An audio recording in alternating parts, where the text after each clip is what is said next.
about 25 million. Mm-hmm. So you were saying that the wall was somewhere 20 to 25? Depending on the industry, but yeah, 20, 25, 30, somewhere in there, yeah. Right, 25 million. We just hit that wall again as hard as can be. And it was once again, our sales were strong, we were profitable, we felt completely bullish, but we were growing in excess of our credit facility. And that was, I fortunately had about 4 months to figure out what to do. And we hired an investment banker, and that is so critical. I can't The right even one, right? yeah, I can't imagine life at New Chapter without the investment banker that we use. He is an incredible independent sounding board ally, analyst.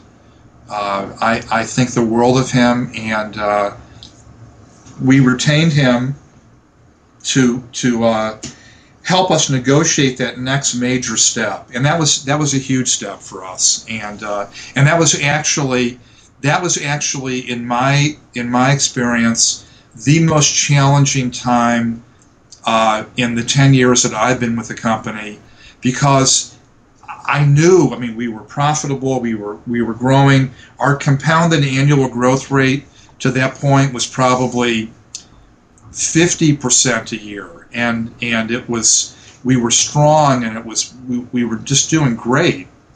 But we once again the financial analysis was not strong enough, so that I did have some lead time, but I didn't see a year out. I didn't see 5 years out. I was seeing 4 months out, and that's not enough time.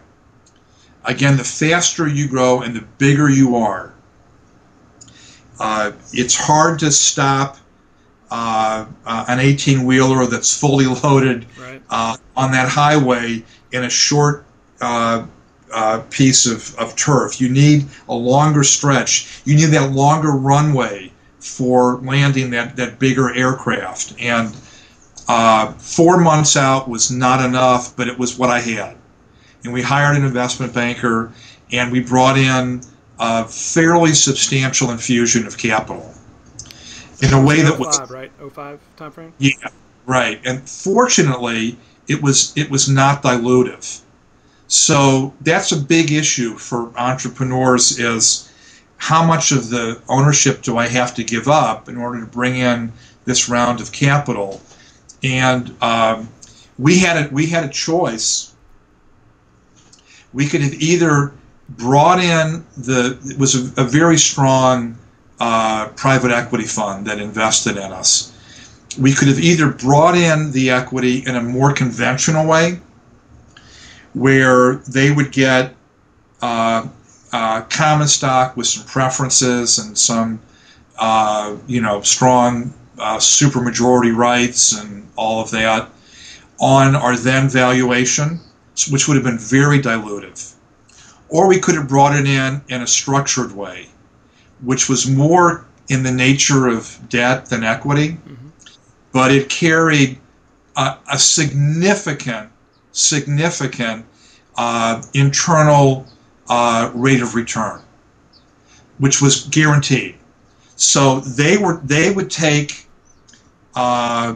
virtually no equity in the company, but get some structured common that, frankly, I mean, it was still characterized as equity, but it looks and feels and quacks and walks a little bit more like the duck called debt. Mm-hmm. But they would get a very, very nice rate of return that was significant. So we had a choice to make. It's like mezzanine. Exactly. The choice that we had to make was, do we let them invest on a common position at our then valuation, and there would be dilution that was considerable? Or do we structure it more in the nature of mezzanine debt, where the repayment obligation is considerable, but it would be non-dilutive, Right. much higher risk, Right. to much higher risk. So once again, we took the risk. Good for you. Yeah, once again, I said, I'm going to bet that with this infusion, we will